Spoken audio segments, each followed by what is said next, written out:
I've got to say, I think seeing it on the shelf in Tesco was like, I think for all of us was like the best moment. It was so surreal. My grandma lives in Swansea, and so I went back to Swansea, and then we went to Tesco together, and then I've got a photo of her with it next to the shelf, and I was like, that is so cool. Oh, bless. Like, you can actually make tempeh out of anything. So you can make it out of oats, like chia seeds. Oh my gosh, I would have never known that. He's done a PhD on tempeh. He set up a charity on tempeh. We literally call him the Tempeh doctor. Oh my gosh. You know, people want that really healthy option for that weekday meal, but they also want to go out maybe on a Friday night and have a nice juicy burger.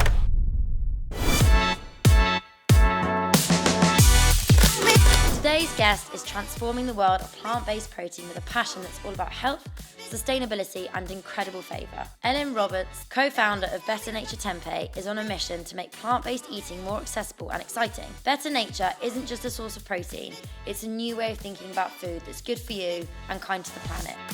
Elin's story is packed with insights that might just inspire you to try something new. So grab a seat and get ready for a conversation that's as nourishing as it is thought-provoking. Welcome back to another episode of Getting to Grow, and on this week's episode we have the amazing Elin Roberts, who is co-founder of Better Nature. Now, I thought I really loved tofu, and then I tried tempeh, and I love it because it's so nutty and like wholesome, and it really is like a filling substitute. So can't wait to have you on, dive deep into it and learn all about it. Thank you for having me. So, Better Nature was founded in 2019 with a mission to bring tempeh into the mainstream. What was the origin that sparked starting of the brand, and why tempeh in particular? Yes, it's quite a long story, so I'm going to try and sort of make it a little bit more concise. But it was actually four of us that set up the business, so we all kind of came at it from quite different angles. So I guess I can explain it from my perspective. I first met Chris at university. And I joined university as a vegan, which was quite strange at the time. So that was back in 2014. And speaking to Chris, he'd never met a vegan before. I don't think he really understood what it was.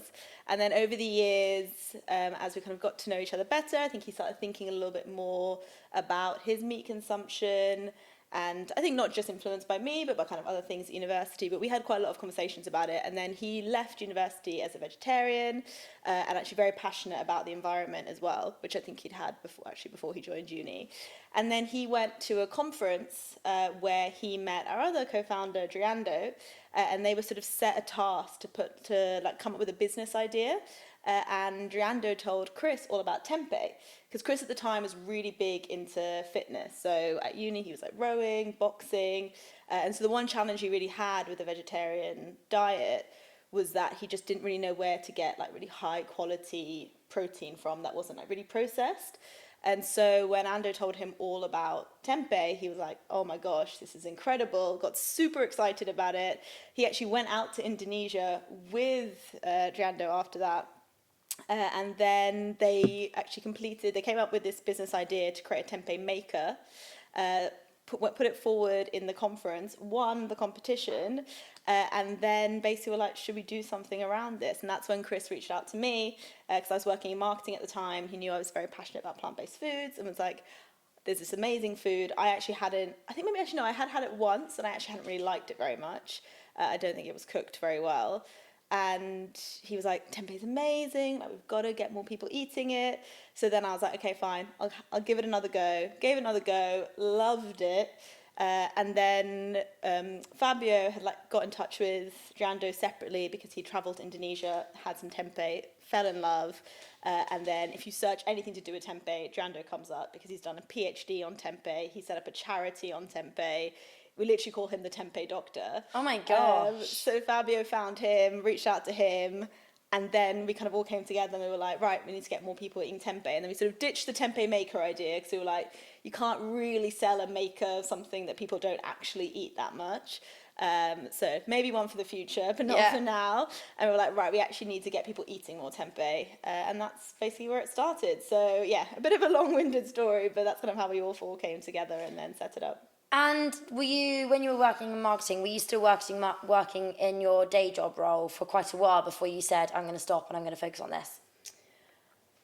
but like not actually that long, so maybe like 4 or 5 months. So Wow. quite early on, we decided that we did need to raise some investment, especially because we've done quite a lot in sort of the tech side of things, of really looking at tempeh fermentation, how we can optimize it, because tempeh really varies, like wine, like cheese, like anything that's fermented, and to be fair, any food, but I think especially fermentation, the quality can really vary. And like if you play around with the fermentation process, the output can be very different. So we did a lot of research into how can we make a tempeh product that is going to be as nutritious as possible and also is going to taste as good as possible. And so actually we've also, like beyond the products that we have in the market now, we've also got a lot of other sort of products in the kind of future pipeline. So things like a tempeh flour, like enhanced vitamin B12 tempeh, like lots of these big ideas of how we can make tempeh like a really go-to protein in all sorts of occasions. So early on we had that vision for tempeh, and so we did take on some investment, not masses, but just a little bit, just to kind of be able to pay ourselves to get going and pay for things like lab space and all that stuff. So we were we were fortunate in that sense. We had kind of people connections that we already had, so we were very privileged in that sense, to be able to pay ourselves a bit, get started, and kind of leave our day jobs. So yeah, it was at first it was kind of hard. Yeah, it was quite hard to balance the two. So yeah, I do feel lucky we were able to do that. And you still plant-based now? I am. Really? Yes. Amazing. Yeah. I think it's like one of those things, I tried it for a little bit, but I'm like incredibly iron deficient. And it really affected like my just like brain when I like tried it, and I was like, I do need meat. I really struggle without it, but I love the taste of tempeh and I eat it throughout the week because I just really enjoy it, the way it's like, I love that like really like, it's quite a deep flavour, isn't it? Like it's that hot, like, what's the word I'm looking for? Like umami? Yeah, I guess it is umami, like that nuttiness of it. I really enjoy. But talk me through the process of making tempeh. Like, what's the foundation of it?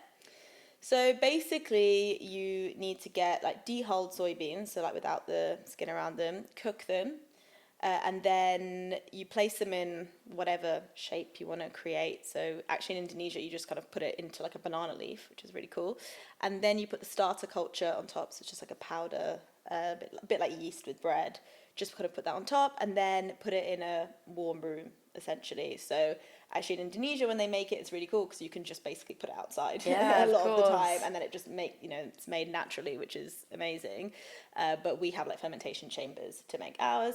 Then you leave it, kind of varies how long you need to leave it for, depending on like the soybeans and the starter culture and the kind of external conditions. But we leave ours for about like 30 hours or so.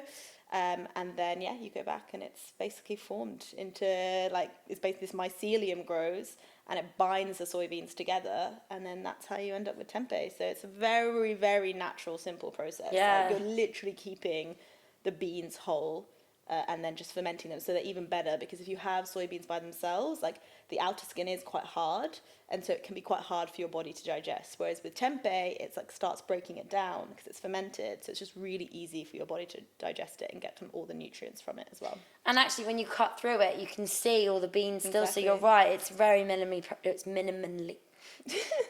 I'm literally losing it. Minimally processed. Yes. Product. Exactly. Yeah. And how does it compare to, say, tofu? In terms of how you make it, or like the nutritional? No, sorry, nutritional. So it really varies. Especially, I actually think tofu varies a lot more than tempeh does. So tempeh is always very high in protein. So anything between like 19 to 24 grams of protein per 100 grams. Whereas tofu actually varies quite a lot. So you can get some tofu that's about 7 to 8 grams of protein per 100 grams, but it can go up to like 16. So it's quite a large variation. And it really varies depending on like whether it's silken or firm, and just lots of different brands. But tempeh is basically it's always higher in protein. It's also really high in fiber as well. So you get about 7 grams of fiber per 100 grams in tempeh, whereas there's not much fiber at all really in tofu, because the difference is that with tofu, you kind of blend the soybeans with water, and then you sort of drain it, so you lose kind of a lot of that fiber, kind of gets drained out, and then it's set to form like the block. So and then there's obviously they're both made with soybeans. There are some things that are kind of overlapping, so both like a source of calcium, but anything that's kind of present because of the soybeans in tofu, there's more of it in tempeh because you're keeping a lot more of the soybean in it. It's really interesting actually, because I think when I started trying those like different plant-based foods, and I definitely have a minimally processed diet as much as possible, and a lot of plant-based meat out there is heavily processed, whereas actually things like tempeh can be used as a substitute, but actually it's really minimally processed. When you speaking about the process, then I didn't really realise how you don't think that. You think it would be like to make the formation and stuff, but that's really interesting. I'm gonna definitely be using it. What's your favourite dish you use it in? Oh, there are so many. I think recently I've started like mincing it up more. So either I grate it or I pop it in the blender, and then I'll make it in like a chili or a bolognese, which is really good because it keeps the texture. It's still got a bit of a bite to it, but it absorbs the flavors really well. So that's one of my favorite things about tempeh, is that you put pretty much any flavor onto it and it kind of sucks it in. I think because it's so dense. It's not really got much water in it. So the second there's any sort of liquid around it, it just sort of sucks it all in, which means the flavour really goes through in a way that you don't always get with other kind of alternatives or even some meats as well. So yeah, I love that. And so if you can put it in a mince, it kind of sucks in the flavours even more, and it's obviously just adds so much like natural protein to the dish as well. Yeah, definitely. And the heritage of tempeh, a bit like kind of matcha, has been around for like years and years and years. Is it similar with tempeh? Because I've only really seen it in the kind of market as of probably the last like 5 years, but I'm sure it's got a massive history. Yeah, for sure. So it's been around for about 400 years. Wow, okay. So not 5. Yeah, it's for a long time. And it is actually the most highly consumed protein in Indonesia, which people don't realise. That even more than any meat, any egg. It's not seen as like, I don't think it's recognised for being as incredible a food as it is. And so that's something that my co-founder Driando is trying to change with the charity he set up. It's called the Indonesian Tempeh Movement, and that's something him and his family have been working on to really try and get Indonesians to recognise just how incredible it is and be really proud of it, because I think it's seen as like very much like a street food. Like people buy it literally made in banana leaves, like off the street, and they sort of see it as something that's just it's cheap, they eat it because they've always eaten it, but they don't quite recognise just how incredible it is. So the work he's doing is really cool, I think, to try and change that, because they deserve to be incredibly proud of it. It's an amazing food. Definitely. And your co-founder's background includes kind of an area of food science and bioprocessing. How did that knowledge influence the way you approach product development at Better Nature, especially in refining the kind of fermentation process? Yeah, it's definitely played a really big part for us. I think it's really cool, because actually what people don't realise is that tempeh is not the output, it's actually the fermentation process. So you can actually make tempeh out of anything. So you can make it out of oat, like chia seeds. Oh my gosh, I would have never known that. Yeah, exactly. So you can make, literally anything. Like we've tried cashew tempeh before, or like anything you can think of. Basically any nut, grain, legume or seed, you can make. You can turn it into. What was tempeh. like a funny one that you did that didn't taste good or went kind of a bit wrong? I'm trying to think. To be honest, I think I've liked all the ones that we've tried, but I think Giando's gone a bit wilder, and I think he's had some which have not been good. I'm trying to think. I think maybe he made like a pasta one once, which Whoa, okay. Because it's literally just the fermentation process. So you can have so much fun with it. You can make all kinds of stuff. Thinking of like cutting through a block of chia seeds would be so odd. Yeah. But like, it'd be quite nice. Yeah, and it does change the texture quite a lot. So the reason we go with the soy one is because it's like the firmest texture, which is really good for like especially if people are replacing it, chicken with tempeh, they do want that kind of firm texture, and also the nutritionals are really good. So obviously that varies depending on what the substrate is that you use with it. But it is really cool, because if you maybe fancied a softer one, like when I had cashew tempeh or chickpea tempeh is another one, is like they're quite soft. So it's kind of just a different experience. If you wanted something softer in your meal, then you could go with that. Some MPD in the pipeline. Exactly, potentially. In just a few years, Better Nature has grown really significantly. You've expanded your product line, entered major retailers, and won several awards, including Great Taste Awards. What do you think has been the biggest factor to your growth and your success so far? I think just always being open to learning. I think when we first launched onto the market, I mean, the number of people that told us that tempeh is too niche, it's never going to be mainstream, you're never going to get into a supermarket. Like, honestly, so many people said that.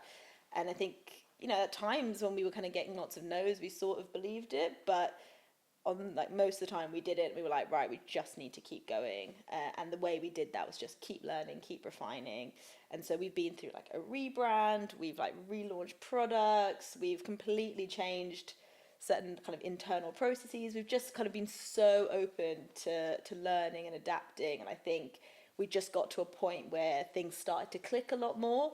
And then we were getting the results, and then we were sort of doubling down on what was working, and then just kind of going from there. So I think really just trying to remove any ego or kind of embarrassment, because sometimes you are a bit embarrassed, when you work so hard on something, you really commit to, for example, when we launched, we had a brand, as I said, when we launched, we had a different brand, and I head up all things brand, all things marketing.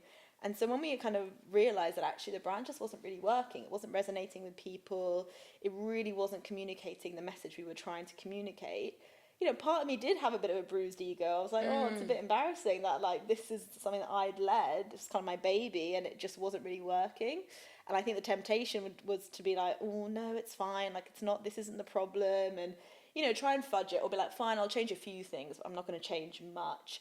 And actually just really had to like be like, no, it's really important to listen to what people are saying, adapt, change. And I think it was one of the best things that we did. So I think for me, that's what sets us not necessarily apart from, I think a lot of business have this, but I think that's what's helped us get the results that we have had in the last 18 months.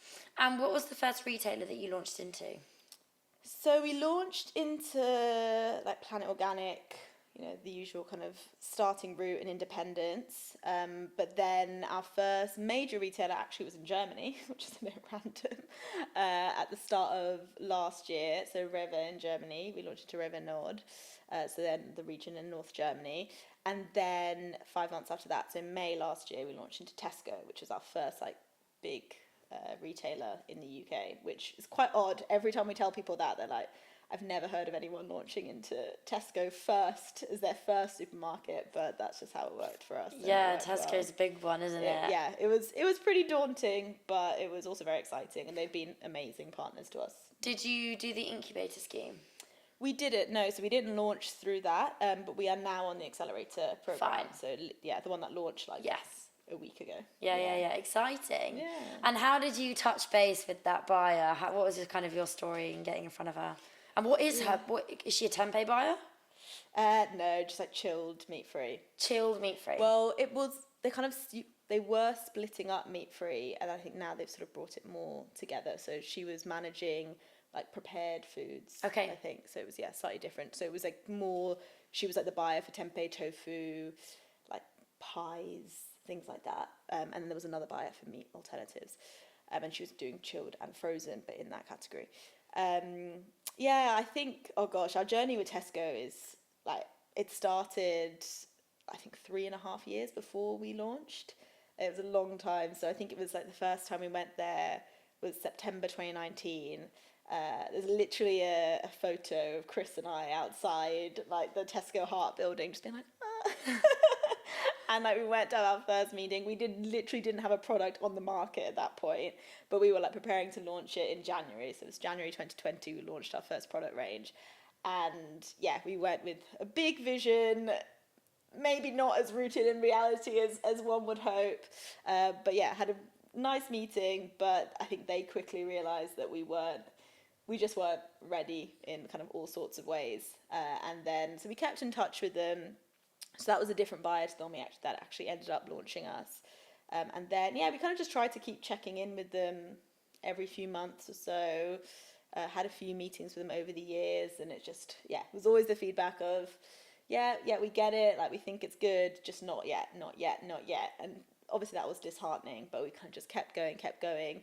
And then eventually got there. So I think it was truly just persistence. That was the only thing that like we did essentially. Persistence is really key, and actually I think everybody looks for like the silver bullet. They're like, oh, how'd you get the listing? And it's like, you know, it really is that don't take your foot off the pedal with it. Constantly update the buyers, you know, pop them an email here and this is what we're up to, like really bring them along the journey as well. I think that's really key, and making sure that they can see what you're doing. And it's hard now because I think if you'd launched a brand maybe 6-7 years ago, when, you know, the health and the space and the money that's poured into it now wasn't really there, but then also you've got the flip side of the consumer education probably wasn't there on some of the skiers and products. So you really got to stand out now, because there's so many amazing products out there that have like come about in the last, you know, 5-6 years that just weren't available when I was at university. Because resonated when you said you started in 2014. Yeah, that's when I started as well. And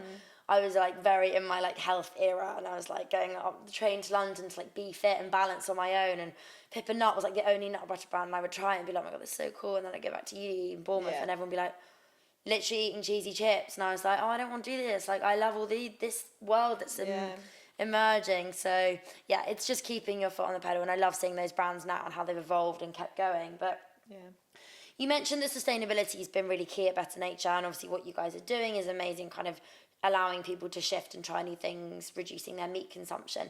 Can you name any like tangible goals that have that you can share with me on how you've managed to like improve sustainability? Yeah, it's a good question. I think it is hard as a startup to find the right balance, because for us it's been really important to us. But then you also need to make sure that you're, you know, building like a business that, you know, has decent margin and all that kind of stuff. And so it kind of, balancing that has been really tricky. I think we just always kind of go back to what are our values, what is our mission, what are our priorities, and kind of make sure that all our decisions are based around that. So for us, what's really important is making sure that we actually know what like the carbon footprint of our products are.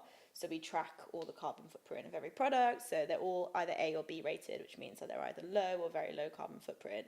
And that's really important to us. We're also a B Corp as well, which... Wow, that's amazing. Such a process. Congrats. It is, yeah, thank you. Yeah, so we've been a B Corp, I think, for either almost a year or just over a year, which is great. That was like a big goal for all of us when we started the business. We were like, really want to become a B Corp. And we spoke to so many people about it, and they were like, just calm down, like get to a kind of have a business that's actually working well first, and then try and become a B Corp. Because I think a lot of people rush to that without actually having a really viable product or viable business, and then they just end up wasting a lot of time and energy, because it's quite expensive, it's quite time consuming to do it, although very worthwhile.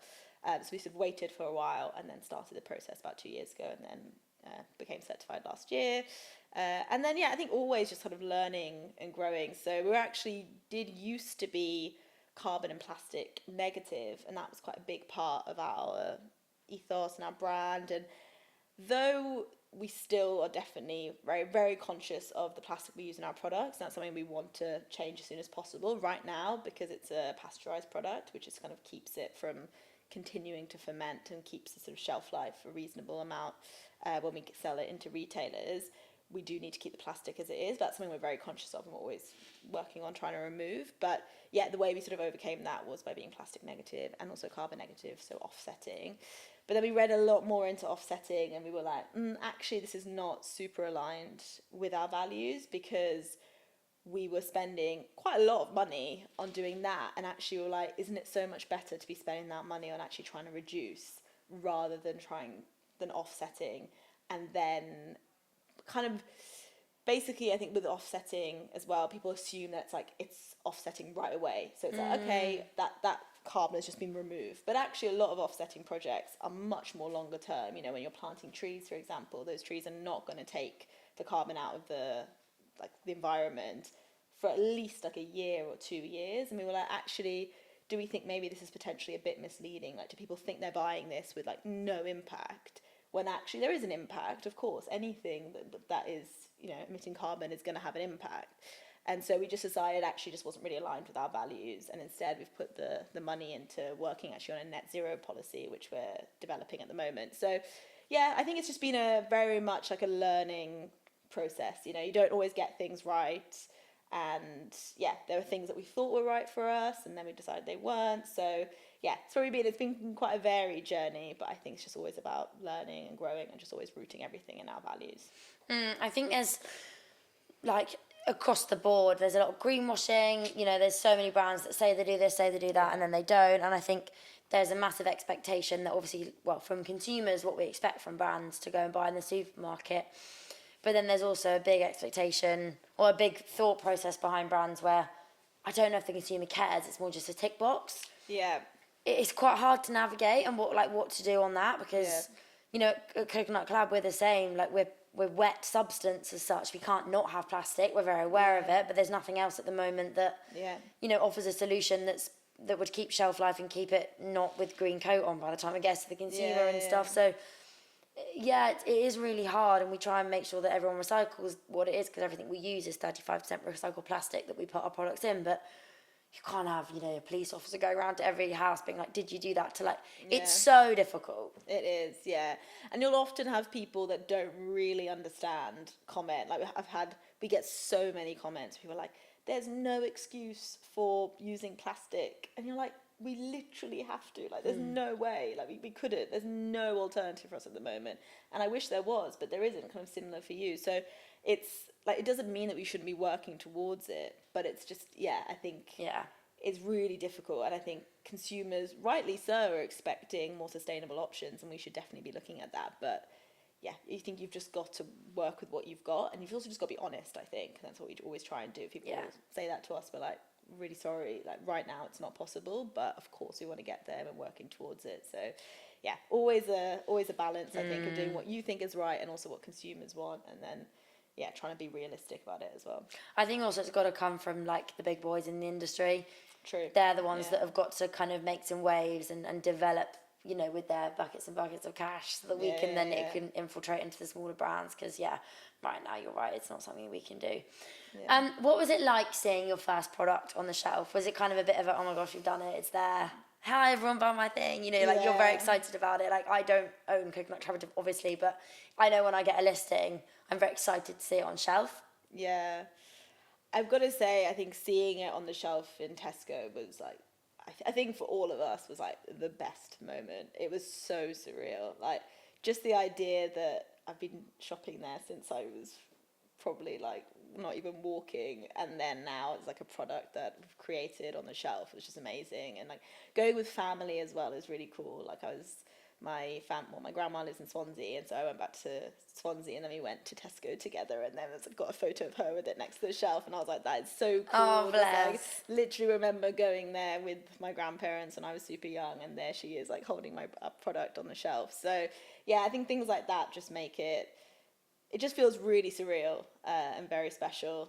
So I love it. And even now, like, I've just moved house, and I went to the Budgeons, like about 2-minute walk away, and it was on the shelf there, and I got so excited. It's like, actually sometimes it's even nicer when I'm just not expecting it, because now in Tesco I know which stores are in, so sometimes I go in and I expect it. But it was there. It was also in a health food shop called Harvest, just around the corner, which was amazing shop. And then I saw our products there, and I was like, oh my god, so cool. So I think actually when I'm not expecting it, it's even more special. Wow. And also because these shops are shops that make like individual buying choices as well. I guess with Tesco, it was the buyer that made the choice, and then it's sort of sent out to the stores. Whereas when it's like local independent shops, and you're like, wow, they've literally looked at all the products they could have stocked, and they've chosen our products to have on their shelf. I just think that's something that's and they're even more limited in space, really, because they've got one shop. I think that's really cool. That's really cool.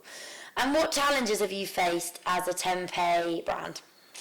I mean, in the fermentation process of the tempeh. Have you ever had one that's gone really wrong? Oh yeah. Really? Yeah, unfortunately. Okay, talk me through that one. What happened? I mean, it doesn't happen often, thank goodness, but like sometimes we do get customers that message us being like, is it meant to look like this? And it's just like over fermented. What happens when it over ferments? It basically starts kind of getting like it gets a bit like black, but like, some black spots are normal, but it starts like there's quite a lot of it. Fine, and so it's like, it's not dangerous. Like, if someone ate that, like, they would be fine. But it's not, I mean, it's definitely not the optimal product quality. So that can be tricky. It is a really hard process to manage, like just making sure that you've stopped the fermentation at the right time. And then also, because we pasteurize it as well, to make sure that we've got enough shelf life to sell into supermarkets. sometimes it can be over pasteurized, and so it can just be like a bit too tough. That happens much more rarely, but yeah, there's just like a lot of processes that you need to manage really carefully. So yeah, a few times when we get like, it doesn't happen often, but maybe, I don't know, once every couple of months, but when that comes through, we just like see a photo of it, we're like, oh god, oh no, not ideal, it's been out there a little bit too long. Yeah. When scaling up from kind of small batch productions to larger manufacturing, what was some unexpected challenges you saw there? And I guess similar to what we've just spoken about, but keeping with the quality, because from scaling, you want to make sure if you're making a tiny little batch at home, you can keep it on. I mean, I've got kombucha there. It's one product. I'm not Momo making hundreds in my. So how did that kind of work? Yeah, I mean, it is tough for sure. I think at the beginning, we definitely had more quality issues, unfortunately. I think it's just always the case. So I think we just had to be really on those and just be like, right, okay, well, we keep seeing this is happening again and again. Obviously, something happens as a one-off, like these things happen. As long as it's not like dangerous, then, you have to recognize that if you're mass producing something, that there's going to be a little bit of variation. But if we're starting to notice that there's like a pattern of something happening again, it's like, okay, something's really not working. And so then we've kind of had to like go in and speak to the people kind of on the floor, and what are they doing, what's maybe causing this, to do some troubleshooting and then tackle it. And on the whole, that's worked really well. But yeah, I think at the beginning it was just a lot of troubleshooting and being like, right, that's not working, how can we make it better? But yeah, definitely not easy. And obviously before we do launch any product, we try and do lots of tests to make sure that we don't have any issues. But I think unfortunately I think that's just part of it as well. You just need to accept that there will always be, things will always go wrong. And I think the more you can accept that and just be ready to kind of calmly tackle the problems when they come, I think the better you'll be. So I think that's kind of been the approach that we've had to take.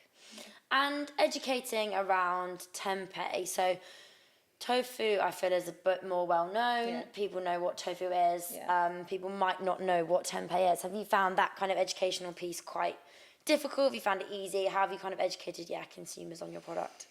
Yeah, it's been really tough. I think it's definitely, I'd say, beyond like production and, as I've mentioned already, the challenges around making tempeh and scaling it up. I think the education piece has been our biggest challenge because, trying to get people to, you got to get people to actually understand what it is, what role it should play, because we're not a meat alternative. So there's lots of benefits of tempeh that, meat alts I know struggle with, that idea that they're ultra processed and things like that. So we don't have that, which is fortunate. However, the good thing about meat alternatives, at least people know exactly how to use it, right? Like if you've got a meat-free chicken, you've got a meat-free burger, you'll know, I'll just swap that in for when I would usually have chicken or, a beef burger. Whereas with tempeh, we don't have that. And that we've been really intentional with that in the sense that we don't want to be a meat alternative. Like we don't want people to think that we're trying to perfectly mimic chicken or whatever, because we're not. But in doing that, it's been quite challenging to actually get people to understand how they should use it, cook it, how, which meals they should have it with.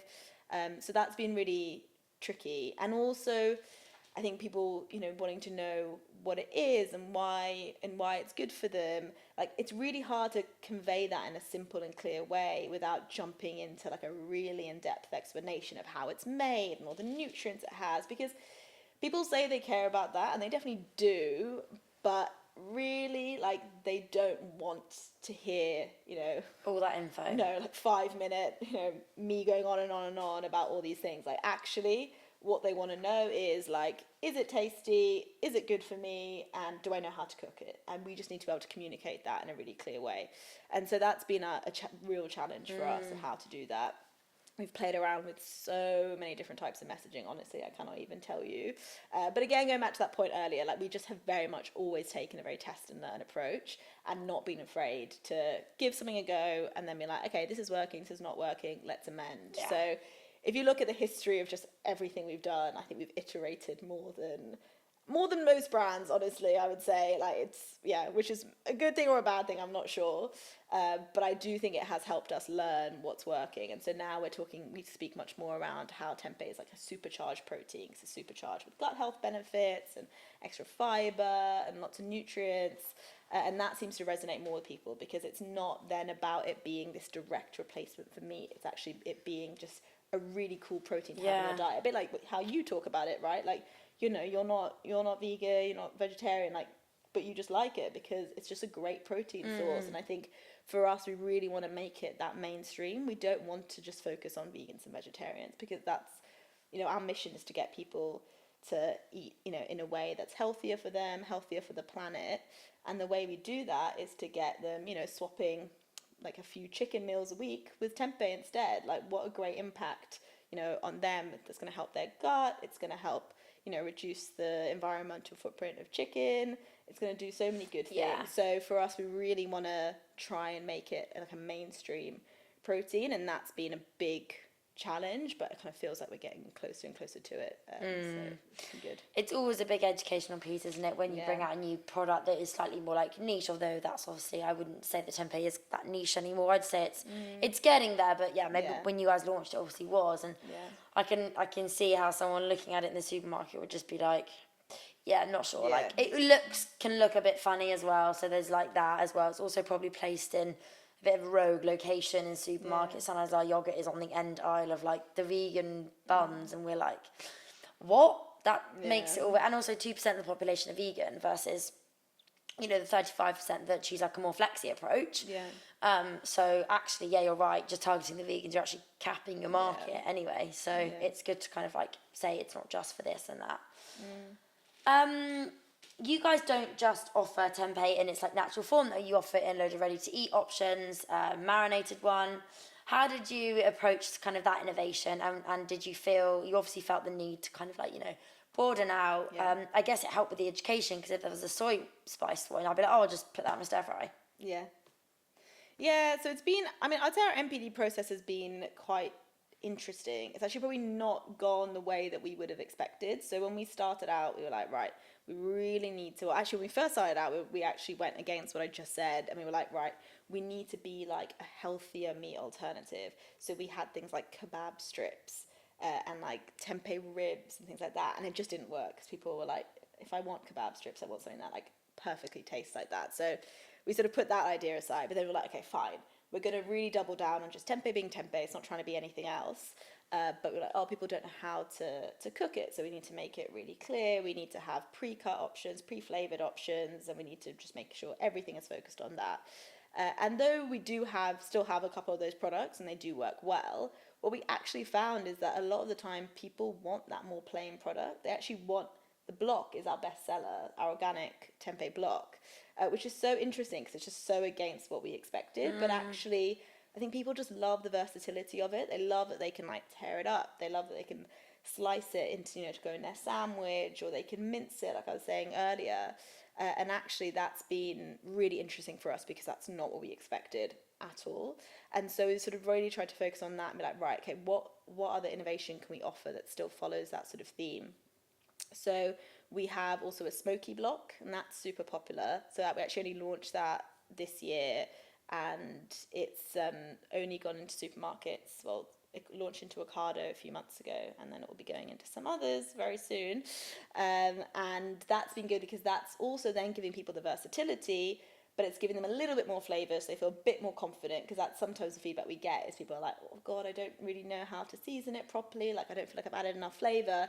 And so the smoky is a really good option for that, because it still gives them a lot of breadth of what they can use it for, but it has some flavour in it already. So even if they just add a little bit of flavour, it's already quite flavoured for them.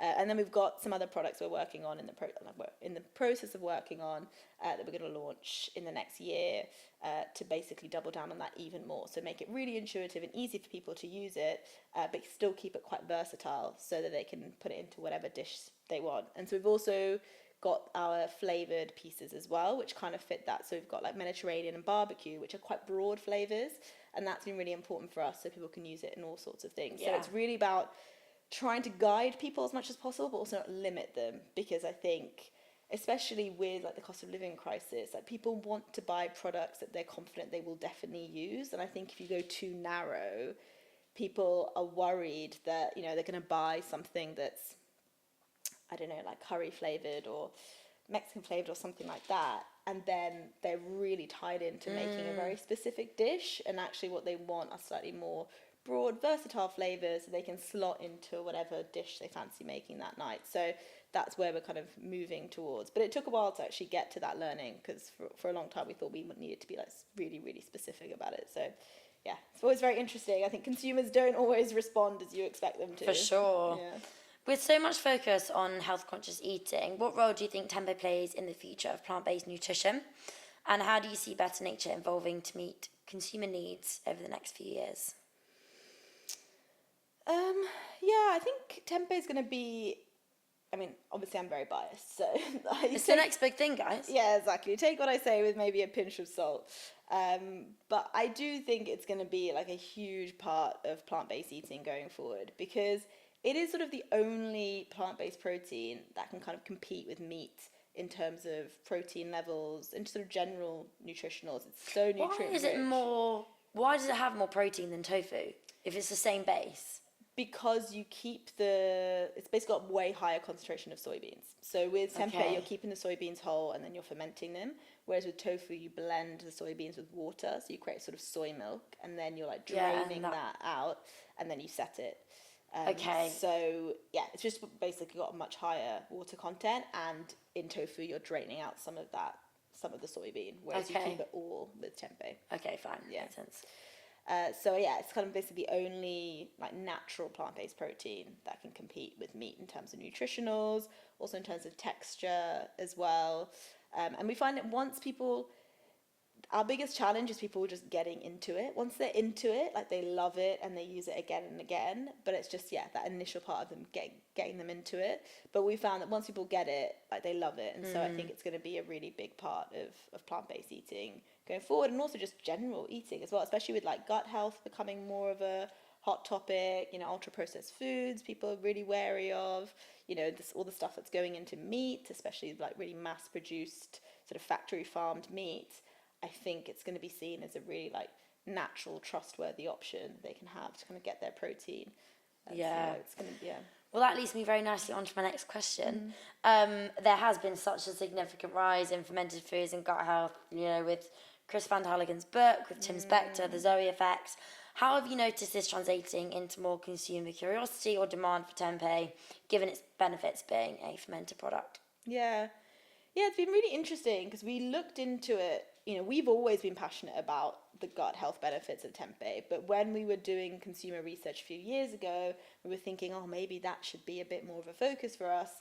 People were not really into it. They were like, when we said fermented, they were like, oh God, is that going to taste really weird? Like, it just was not very interesting. And then literally fast forward like 2 years, and everyone's talking about gut health. I think it's just gone wild, especially as you say with like Zoe, and also just a lot more education, I think, from gut health brands and kind of people like doctors and stuff like that. So it's been pretty amazing to see actually how much more people actually understand about gut health and how much more open they are to fermented foods. So it is a big focus for us. So we do talk a lot about the gut health benefits of tempeh, but we still sometimes are a bit wary of going too hard on fermented, just because there are still such connotations about being quite like sour. Yeah, I think of eggs and I don't know why. It's so weird, and I think it was before obviously the knowledge of what I have now, but when I think of fermented, I think of I'm a Celebrity and I think of them eating like really weird eggs. Oh God. You know, like fermented eggs, and they go like, they smell and they're awful. Oh.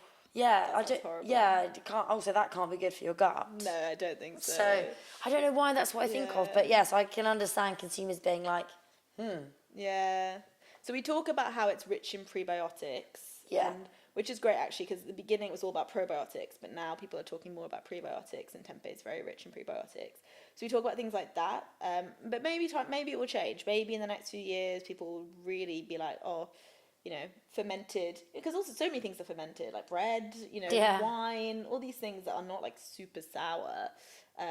But I think people just think straight away of like kimchi and sauerkraut and kombucha, which, I mean, obviously you can get some that are less fermented tasting than others, but so we're not kind of doubling down on the fermented stuff too much, but gut health definitely. I think it's really helping us in terms of just like interest in the product, and again drawing people from outside like the plant-based space, because I think for us that's just a really big focus of just not being a brand just of vegans and vegetarians, because that just doesn't help us kind of make the impact that we want to make, and it just by being able to lean on gut health, it means that people that maybe wouldn't even have thought to shop meat free would actually consider having some tempeh. So I think it's a really exciting. I'm really excited to see how that continues to progress. Definitely, for sure. According to a report by the Plant-Based News, the global tempeh market is expected to grow to 5.8 billion by 2026. I found that stat amazing. I was like, gosh, there's such a big market out there. How does Better Nature plan to position itself, capture the larger scale of this, like really growing market, and like really tap into it for customers? Lots of different plans. I think for us it's just about really being where our customers are, meeting where they're at, and making it as easy as possible for them. So I think for us, like increasing distribution is really important. So we are in quite a few of the big supermarkets, but there are definitely a few more that we would like to be in.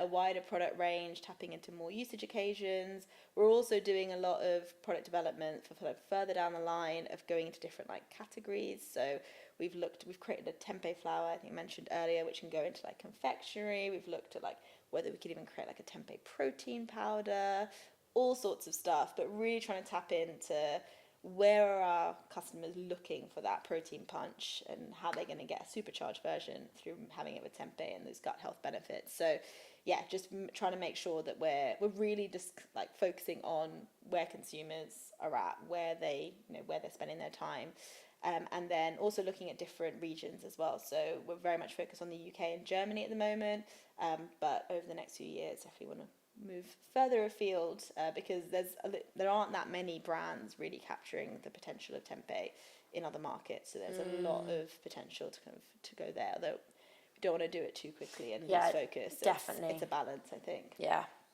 Lots of brands have done that and then had to pull out because they've just not been able to kind of scale as quick. Better Nature has raised funds from angel investors like, you're going to have to pronounce this because I couldn't say it correctly. Is it Accession? No. Extension. Is that it? Right, I made it sound way more complicated. Ventures through the Good Food Fund, where you raised over 1.6 million. What did the funding journey look like, and how do you maintain the balance between growth and staying true to your values? Because I think lots of brands out there, they raise lots of money, they put it all over LinkedIn, and they're like, raise 5 million. It's like, gosh, that's a lot of money, but then if you just given lots of equity away, should you be a bit worried that there's now going to be all these opinions? Is it more pressure? So what was that kind of like funding journey like for you? I think it is really hard to find the balance. So for us, we raised a little bit, as I mentioned earlier, like at the beginning. We then raised a seed round in 2021, and so that's when we raised from Extension and Mission Ventures through the Good Food Fund, a few angels, and then we also did some crowdfunding, and that's where we raised 1.6 million.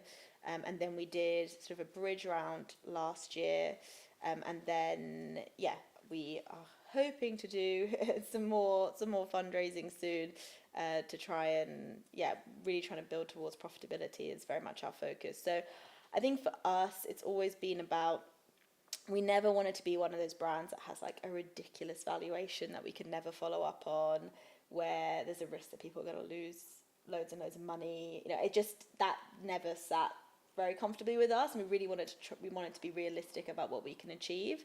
I think it is hard, like when you are fundraising, you do need to sell the dream and the vision, and also as founders, like you do have that vision and that dream, and you wouldn't be in it unless you really believed that your business could be massive. And we have every faith that Better Nature can be everywhere. That's really what we want. But obviously you need to make sure that it's rooted in an actual business plan that makes sense. So we've always tried to balance the two throughout our journey, and tried not to take on more investment than we actually need to achieve kind of the next stage of where we want to get to. But it has been difficult to know what that balance is. And I think especially actually in the plant-based space or the meat-free space, because a few, 2-3 years ago, there was such a hype around it. People are like desperate to invest in plant-based brands. Like, it was such a weird feeling, because you had people just desperately wanting to give you money, and I think it was tempting to kind of just take all that on, and we had to be like, no, like we know we don't want to just inflate our valuation, we don't want to take on loads of money, and then have to deal with the consequences down the line. So yeah, it's a tricky one, but for us it's been quite important to take on investment, because we just, especially with a product like Tempeh, there's been so much education to do, there's been so much product development to do, like we kind of had to. And I think product businesses, it is a lot harder to not take on investment. I'm sure it is possible, but it is tricky, because you obviously have to produce the product, sell the products, and yeah, you need some capital somewhere. So yeah, it's been a challenging journey to sort of know what the right decision is, but I think for us it's just trying to balance that vision and being practical and realistic. Definitely. And I think, when you're a young brand, you want to make mistakes early, and then change course quite quickly. So I think that all comes with investment and learning what you do early on, that can kind of like plan out your future. What was your pitch deck like in the early stages? Oh, God. Like, tell me a bit more about that, and how did you kind of convince people that Tempeh was the next big thing? Gosh, I can't even think. I don't even want to look back at them. I think they'd be pretty horrifying. I think we were very, very naive. In a way, like it's quite nice to be that naive, and I think that's something quite powerful about it. But yeah, I think if I look back now, I would really cringe. I think we probably just didn't foresee just how challenging it would be to get a product onto market. Just thought we'd have, I don't even want to know what we predicted our revenues would be right now. Yeah. I don't think they'd be what they are today, because we were just like, it'd be so easy. Yeah. And we didn't expect, to be fair, that 2 months after launching that COVID would strike, and that retailers would just not be open to any new products or ranges for because range years. reviews were completely set back. They were locked. Yeah, because they were just desperately trying to keep the products that were on shelf in stock, right? So it was, obviously just so stressful, but no, they were like, new innovation was not, especially a product that was not very well known, a brand that wasn't very well known. There was no interest. So that really actually had a huge impact on us. That was really hard. But yeah, so I think the initial pitch deck was really selling the dream. Yes, I'm not quite You've got to sell the dream. You've got to back yourself. Yeah. What's one misconception people have about plant-based protein products like Tempeh that you'd love to debunk? I think because Tempeh is just hasn't been very well known, I think people just make assumptions about other plant-based proteins and sort of put that onto Tempeh. So the classic ones are that it's really processed, and so that's something that we obviously explained is not the case, but that can be a bit frustrating. There's another one around that it's not filling. That's a question that we often get, where people are like, is it going to fill me up in the same way that meat does? I'm like, yes, it will. Yeah, for sure. I eat a whole block of it at a time. Yeah. So that would probably fill anyone up too. Like, that's like 2 to 3 portions. I know, but I have such massive appetite. I eat a whole pot of like coconut club yogurt for breakfast every day. Really? Yeah, I've got like ridiculous appetite. So like a whole block to me is just, that's perfect for dinner. I would do that, to be fair. Yeah. With the growing focus on alternative proteins, where do you see the next biggest opportunity for plant-based brands in the next 5 to 10 years? It's a hard one. I think that there are kind of different opportunities, and I think sometimes we see plant-based and meat-free as just like one thing, when actually the brands within it are so diverse, and they're tapping into actually very different consumer needs. So I think for us, it's very much around that health piece, about the fact that people are really trying to make healthier choices. They're trying to eat less processed foods, more gut-friendly foods.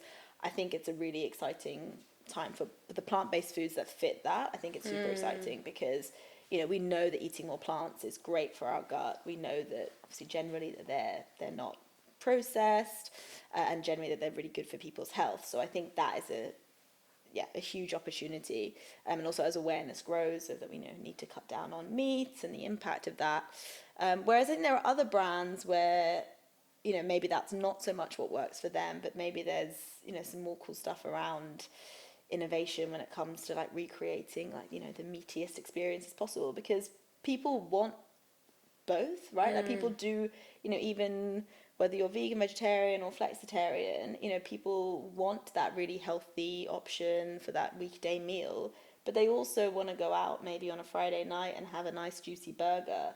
And so I think it's really important that we don't try and make all plant-based meat-free brands the same, because and try and put pressure on all of them to be able to be super healthy or super delicious when it's a huge category. Just like meat, you have your more indulgent beef burger, your chicken nuggets or whatever, and then you've also got the more lean meats.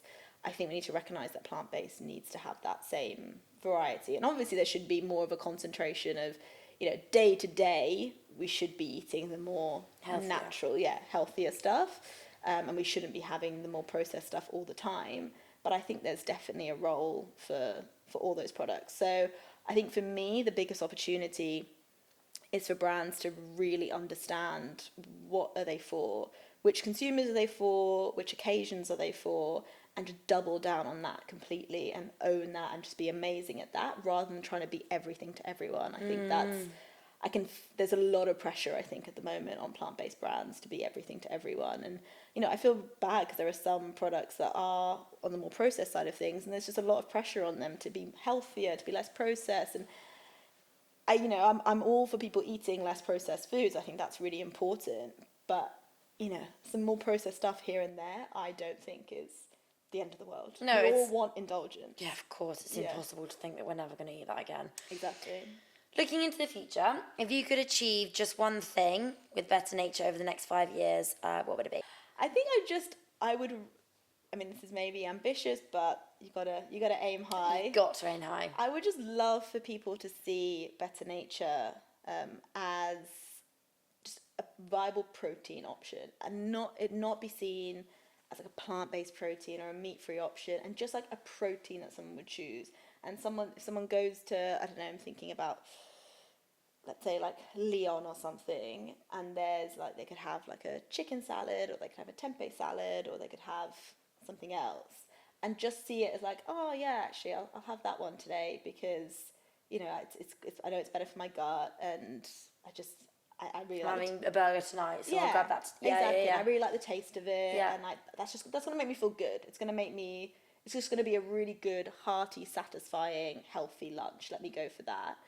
And it not be so much like, oh, I'm gonna not have meat right now, like I'm gonna, or I think just it being a really just viable protein in and of itself, I think for me is really what we wanna get to, because I think that's when we've truly got ourselves into people's minds and made them realize that this idea of like meat and meat free it's just not, I don't think it's helping anyone. No. I just think we all just need to make choices that are good for the environment, our health, and do that in a way that doesn't feel polarizing or doesn't feel like you're either this, you're either that. Like every mealtime is an opportunity to make a better choice. And I think that's what we want to play into. It's really difficult because I think there's been so much emphasis on meat-free that we've like been taught. It's now like unteaching what we've sort of been conditioned to think about it. But yeah, I agree. Same with us at Coconut. We don't want to be like a vegan yogurt. We just want to be, I'll have a coconut flavoured yogurt today. We're just yogurt. Yeah. So yeah. But being a founder must keep you really busy. When you're not better naturing, what are you doing to unwind? I love going to the theatre. Do you? What have you seen recently that you love? What have I seen?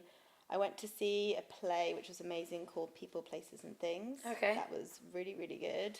I went to see the Tina Turner musical. Oh yeah, that was fab. I've heard that's so good. It was really good. I love the theatre, so any opportunity I have to go to theatre, I go. And I think also just like making the most of being in London. I think like when you're in London, you just have these amazing shows. I feel like you just got to make the most of it. I really love to cook, which you'd think maybe because that's so related to my work wouldn't help me switch off as much as it does, but I find it very relaxing, and I like hosting like friends and family.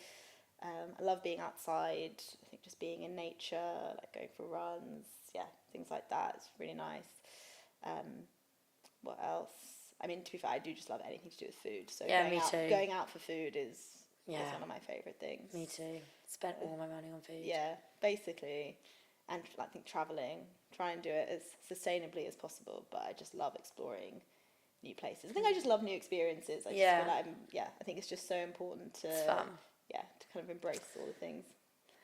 For aspiring food entrepreneurs who want to bring an innovative product to market, what's the biggest piece of advice you can offer, and one thing you sort of might wish you'd known before you started? I think you have to try to balance your passion for it, which is probably going to be more extreme than anyone else's passion for it, with what consumers want. I think if you focus just purely on what consumers want, you can lose a bit of that magic, right? I think almost the fact that you're so obsessed with something that no one else is obsessed with, or not many people are obsessed with, there's something really special about that. I think that is what drives you forward when you get so many no's. But I think if you lean on that too much, I think it can cloud your judgment, and you can be like, oh no, everyone's going to love this product. Yeah, this is going to be perfect. And actually, it really only works for people like you, and the everyday consumer is just going to be like, I don't care. Yeah. So I think sometimes you can be tempted to go too much one way or the other way, because I think people can keep telling you like, no, listen to your consumer. And yes, of course you need to do that, but I also think if you do that completely, then you're going to lose a bit of that special sauce or that magic that makes you the right person to bring this to life. But then if you go too far the other way, I think you're just not going to create something that consumers are actually going to want. So I think for me, especially when it's something innovative, because a lot of the time as well, consumers don't necessarily know they want something until you've actually created it for them. So I listen a lot to Rory Sutherland. I think his work is like fascinating.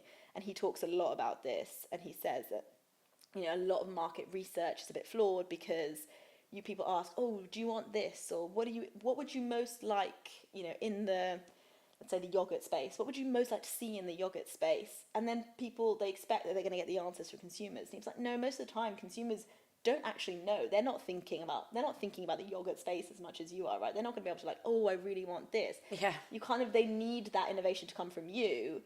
And then obviously you have to make sure that they're responding to that. So I think just finding that balance of bringing your own spark and innovation, but always like checking that it works for consumers, I think is really important. And I think to be honest, throughout the journey, we've gone too far either way, where we've kind of been like, oh, everything is about the consumer. And we've kind of forgotten to be creative and fun and like actually lean on our passion.